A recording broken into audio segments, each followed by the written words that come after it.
Hands-On is sponsored in part by Elmer's Products, Inc., manufacturers of a variety of adhesives, arts and crafts, and office products for use at home, school, or business for over 60 years. www.elmers.com. Stadler Incorporated, inspiring creativity for more than 150 years. Available wherever fine art and craft supplies are sold. www.stadler.us.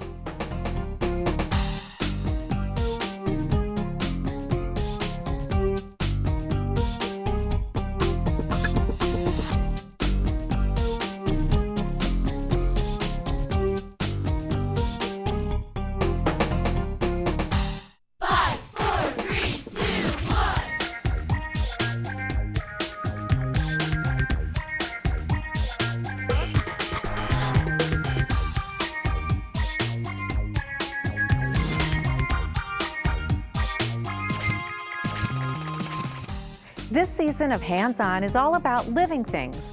Learn about the animals and plants that share our environment through great projects. We've divided them into the same classifications used by scientists. First, we divide the animal kingdom by whether or not they have a backbone. Then we look at other characteristics like what they eat, where they live, and their body temperature. The groups will study our amphibians, birds, fish, mammals, and reptiles. For invertebrates, we'll divide them into insects, arachnids, and crustaceans and mollusks. For plants, we'll talk about the way we see and use plants in everyday life. Every project has 5 steps and 5 main ingredients. Plus, you'll want to keep basic supplies like scissors, markers, toothpicks, and rulers on hand. Remember, be creative, and let's learn about living things. Today's category of animals is mammals. These are animals with a backbone. Mammals also have 4 limbs, though they can be arms, legs, or even flippers.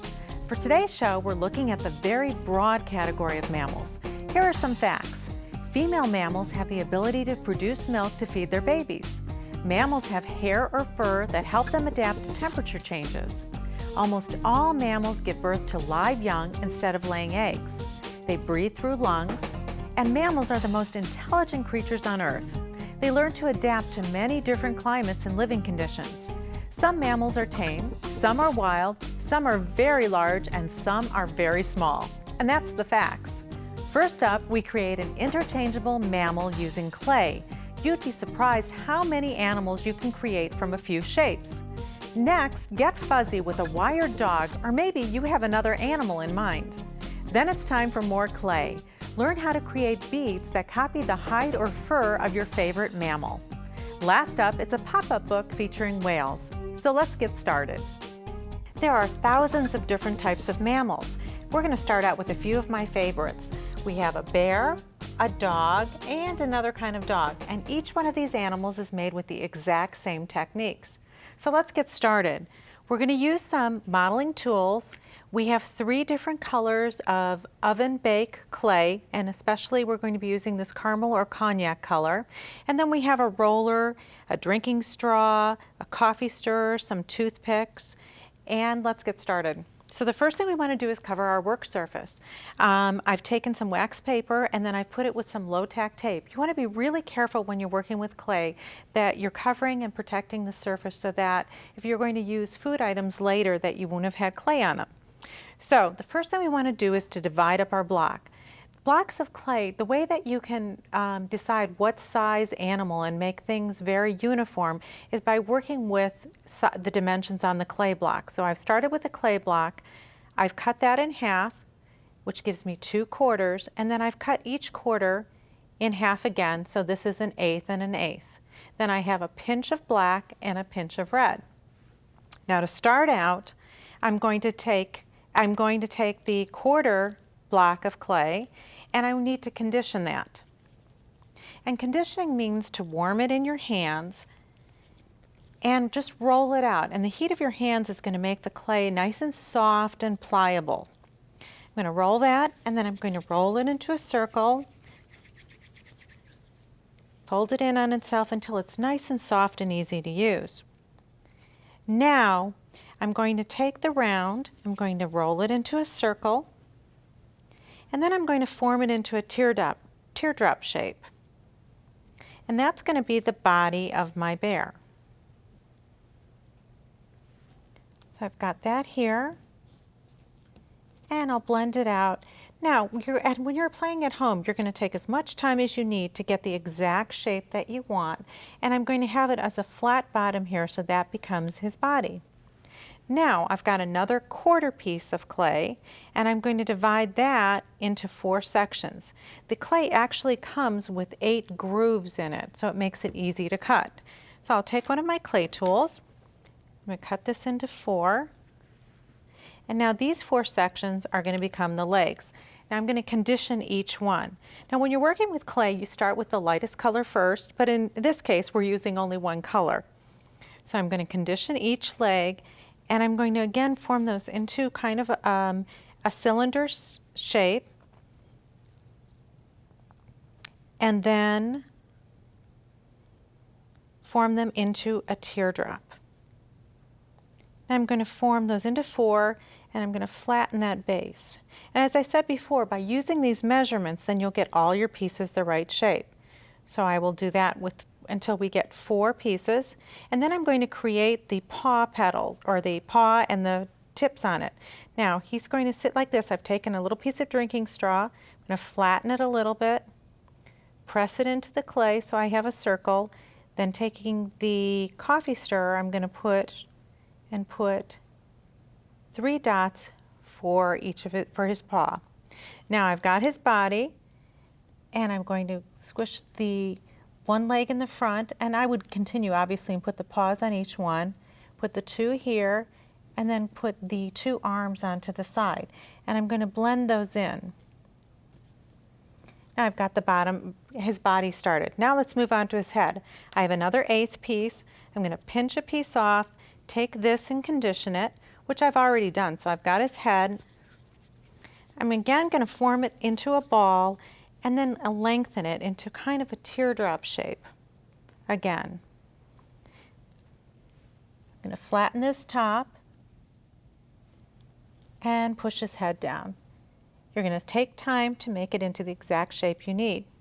Now, while he's on there, I'm also going to poke his eyes in.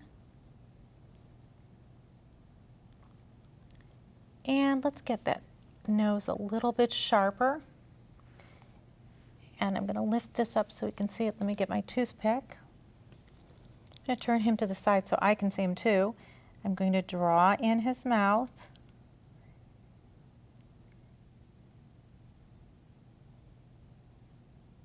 And then I'll smooth that clay around.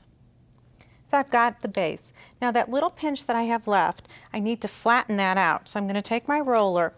A nice tip when you're rolling clay to get it all to a uniform width is to roll it in between cards, and then it'll be the right size.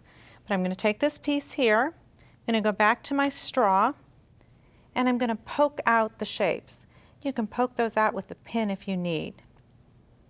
And I'm going to cut 2 to make each ear. And then I'm going to do another little bunch to make his tail. So there's 2. I'm going to curve those in my fingers, bend them a little, and stick them onto the top.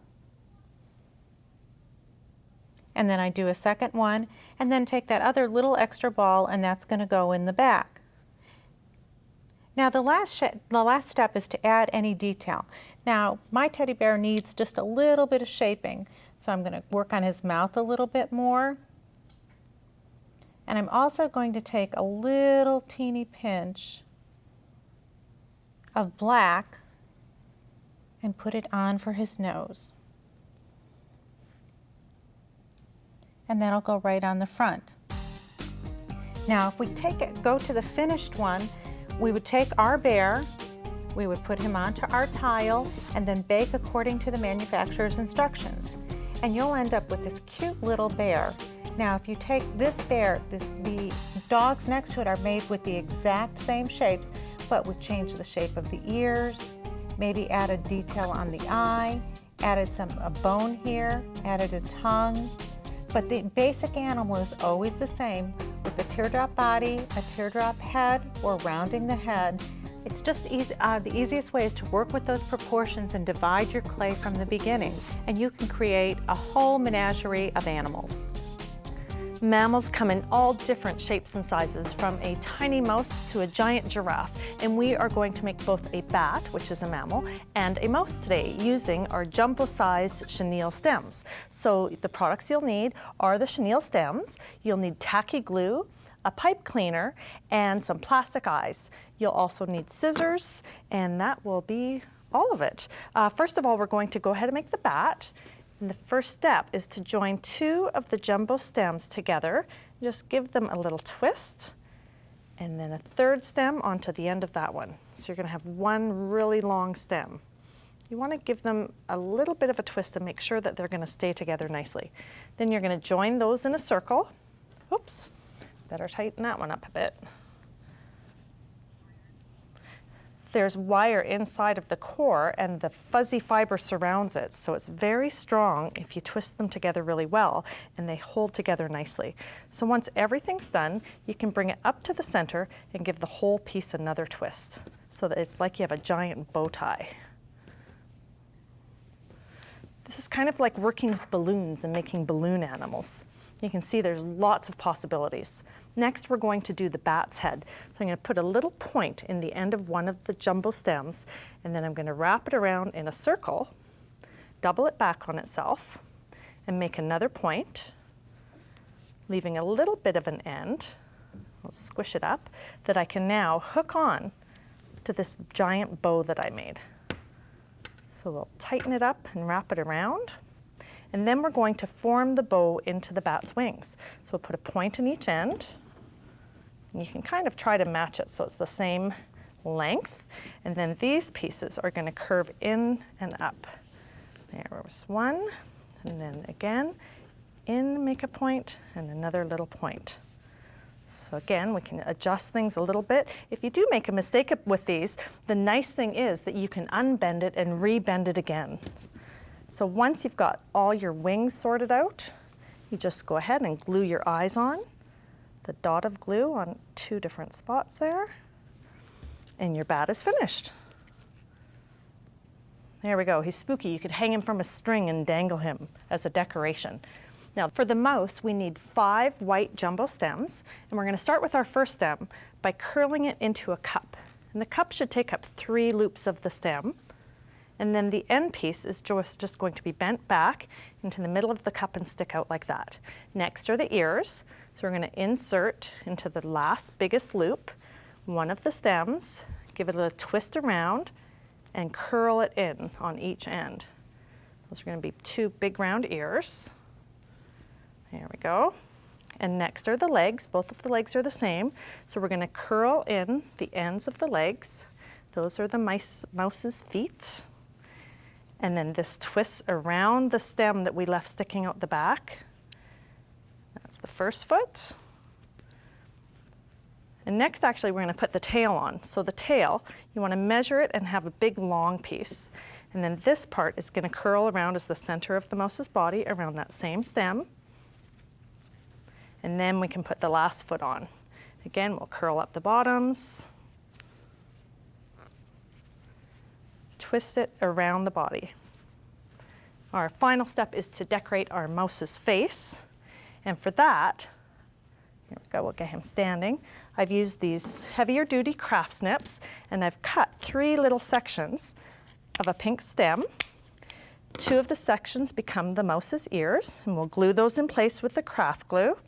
This one's his nose, but first you'll want to glue on the whiskers like this.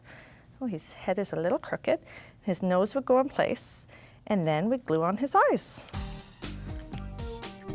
And that is our second little mammal. For this mammal project, we're going to be creating beads that look like the hide of a giraffe with all his spots, and then we're going to make a little giraffe to go on the end too. Here's what you'll need. We're starting out with oven-baked clay in 3 colors. We have a beige, a kind of tan color, and black. We've got pleather cord or an imitation leather. We have our modeling tools, a roller, and we've got toothpicks and a little tiny piece of wire with a loop at the top, and these little tiny teeny beads for his eyes. So let's get started. First, I want to show you how to make the beads. Now, as you can notice, I've covered my work surface like we did earlier in the show, where I've got wax paper down to protect it. Also, you can see I've got a grid underneath, and this is going to help me because what I want to do is condition my clay, and I've taken a piece about an inch. Now, I'm working with the lightest colors first, and if I lay this down, I can see that that's about an inch worth of clay. Now, I'm going to condition it by rolling it in my hands to get nice and warm, and then I'm going to roll it into a cylinder. I want it to be about 4 inches long and about 1/4 of an inch wide. That looks pretty good. Now I'm going to go back and I'm going to take little pinches of the darker brown clay and I'm going to press those on. I'm going to do that randomly around the shape. And some are smaller, larger, and I do that around the whole thing. Then I'm going to take this and roll it on my work surface again. What that does is flatten the clay in, and you get those nice irregular shape kind of spots, just like on a real giraffe. Then I'm going to take my cutting tool and cut these into beads that are about 1 inch, or probably about 3/4 of an inch. Let's measure right along here. So 3/4 of an inch, and slice that off. Another 3/4 of an inch. And I break that into as many beads as I can fit in that space. Now I'm going to take this, let's roll that shape out so that we have a nice evenly shaped bead again. Flatten it out, and then I'm going to take my toothpick and poke it through. I find that it's easier to poke all the way through from one side, then come back on the other side.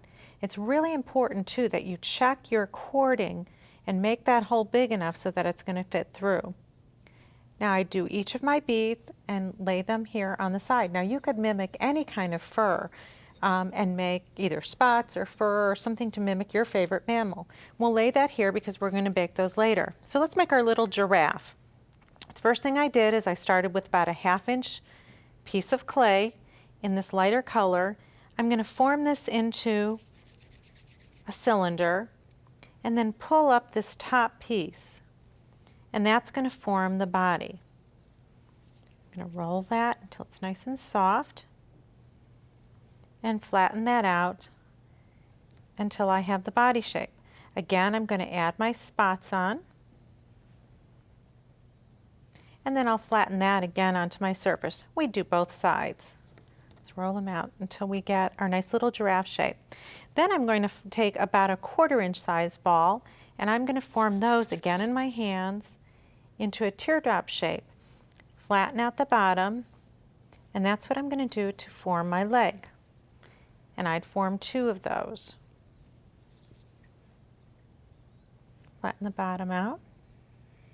Now when you're doing this at home, you're going to take lots of time to make your giraffe exactly perfect, just the way you want them. I've got my shape there, and I'd want those spots a little bit more irregular. Let's pinch that in a little bit and reflatten the bottom. So now we have his legs. The next thing is his head. I'm going to form this into kind of a triangle shape. Let's condition this clay a little bit more so it's nice and soft and easy to work with. I'm going to shape this into the major shape for his head. Let's turn that to you so you can see that. That's his head shape. Then I'm going to take another little section, kind of make it into a kidney shape, which is going to sit on top of that first shape. Remember, no 2 animals look exactly alike. Then I'm going to take this pin, poke 2 holes with the head of the pin into the top. I don't know if you can see that. And then I'm going to take these little tiny beads and drop those in. I'm also going to poke a little hole here for the nose. And then I'm going to take this wire piece and I'm going to take it and poke it through here, all the way through the head. Oops, and let's get that all the way down in and into his neck. That's what's going to use it to attach to my necklace. Now I can add some other details. I can add little pieces of brown for the the horn. I can add little rounds for his ears. And then when I'm all done, I'll take these and take my beads, put them in the oven and follow the manufacturer's instructions and bake them at 230 degrees. Then when I'm all set, I'm ready to assemble the necklace. I've got 3 30-inch pieces of the leather cord. I'm going to tie a knot in the center. I'm going to put a bead down the center, down one. Oops, let me get one with a bigger hole. Right down the center. And slide that down. I'll bring my cords around it and tie another knot here. Then put another bead and do 3 beads or 4 beads, as many as you made. So let's take a look at the finished giraffe. So we've got a giraffe and a necklace. This is a great way to mimic the fur or hide of your favorite mammal. Take a look at this wonderful pop-up diorama. What a fun way to display a project, and you could put this in a card or into an altered book. The supplies that we're going to use today are colored pencils, 3 different colors of cardstock, a blue, a tan, and a white. And we need an old book that you can get at maybe a flea market or something like that. We'll also need glue stick, tacky glue, a pencil, and a pair of scissors. If you go online, you will find our patterns, and the first step will be to copy those patterns onto a slightly heavier paper. And I've just used an old manila folder, made a little bit heavier pattern, and then I've copied each one of those onto my cardstock. And so you can see that this was cut ivory paper, so I've done it onto the cardstock that matches. After you've cut out all your pieces, you can go ahead and start coloring them. And of course, this is the fun part. You can see that most of my pieces are colored right here, and I wanted to show you a really fun technique on the whale called blending. And so I've already put down my blue colors, and the harder I press, the more vibrant the color is because these are such a soft leaded pencil. I can also go ahead now and take my white crayon and I can blend the colors of the blues together.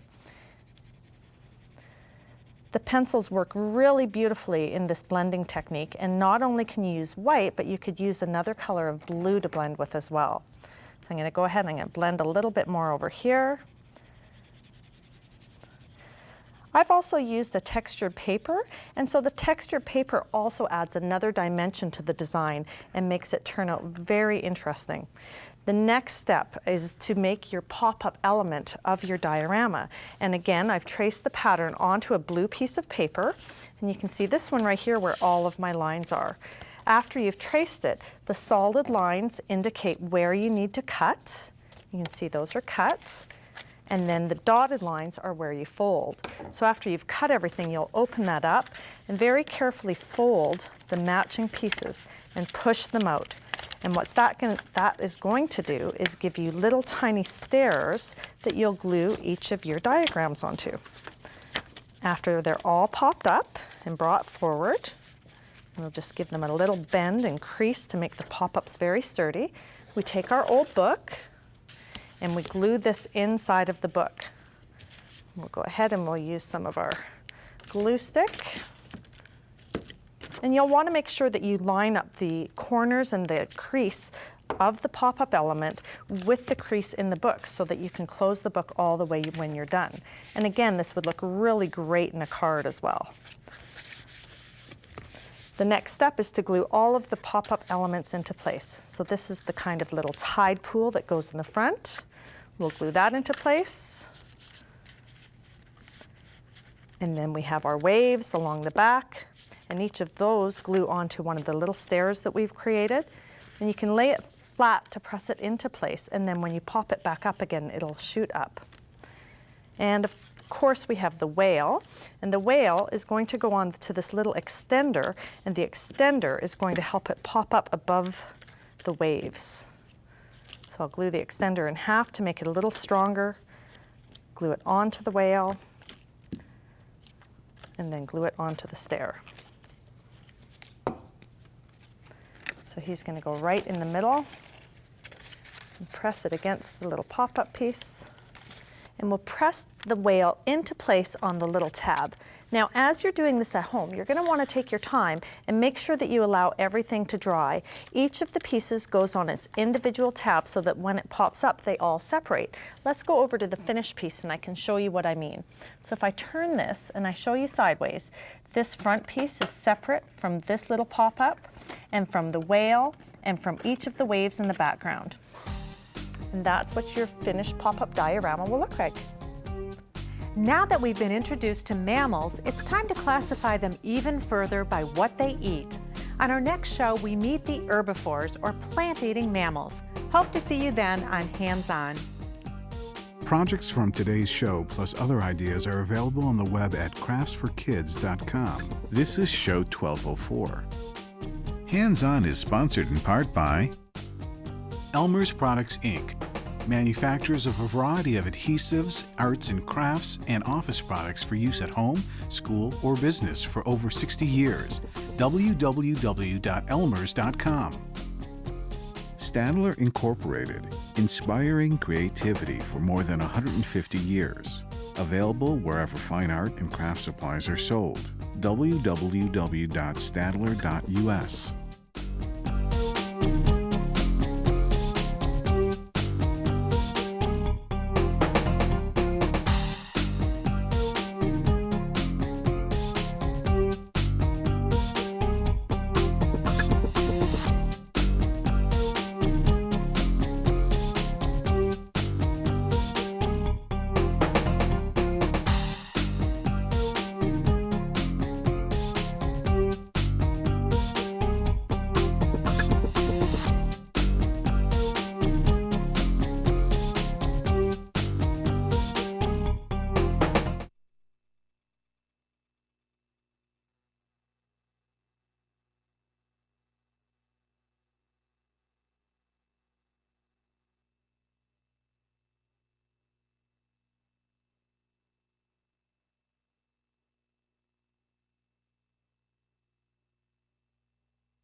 Hi, I'm Kathy Stahl, host of Hands On Crafts for Kids.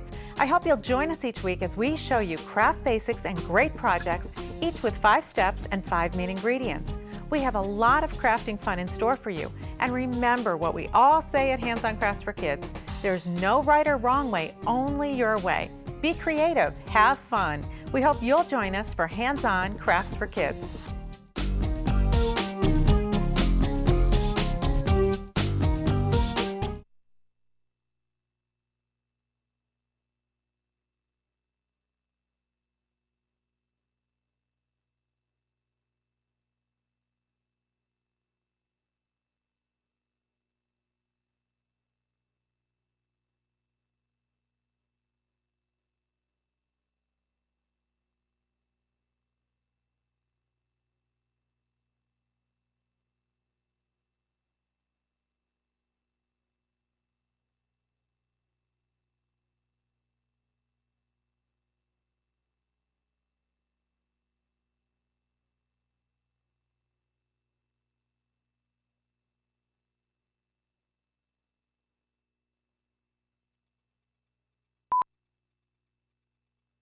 Lions and tigers and bears, oh my!